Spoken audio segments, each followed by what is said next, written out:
This video is part of a series called Pulling the Curtain Back on Hormone Replacement Therapy.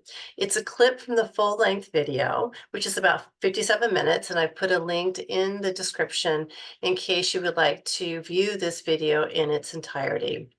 I'll be adding more videos on HRT and covering numerous topics, including when you should start and perhaps stop HRT, and cancer and the use of HRT, and much, much more.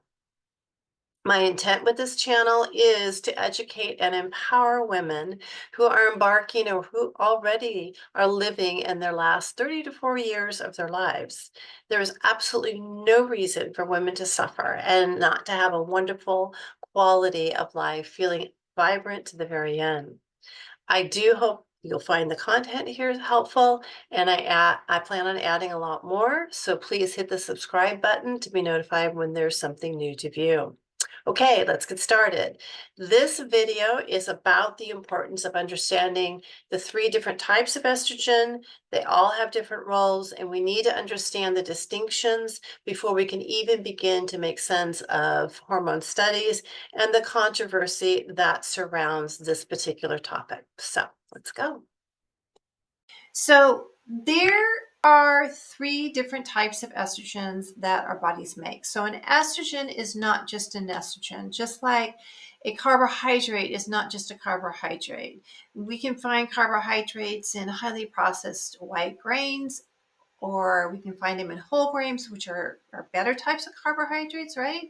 Or we can find carbohydrates in vegetables and fruits. So they are not all equal in what they can bring for us and how much they cause inflammation. Same thing with estrogen.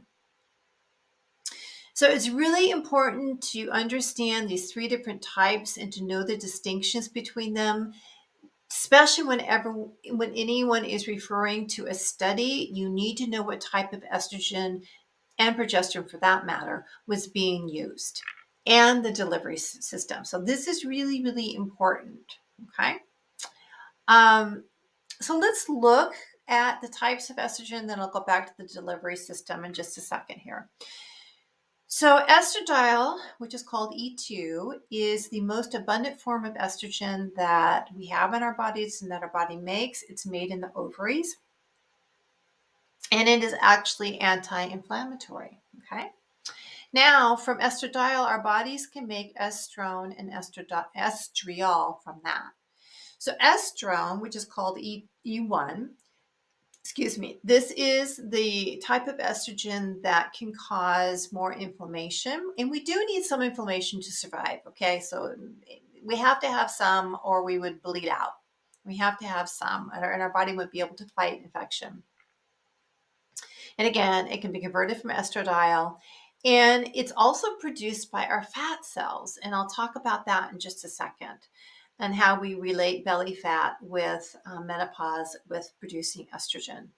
The third type of estrogen is estriol. Again, that's made from estradiol, and it's most abundant during pregnancy. It's also very anti-inflammatory, and they're actually doing some studies on how it can help highly inflammatory and maybe even autoimmune diseases like MS. So just calming everything down. And that makes sense. When you're pregnant, you don't want the immune system to attack the fetus, right? So I think that's the body's mechanism for making that type of estrogen, just to calm everything down.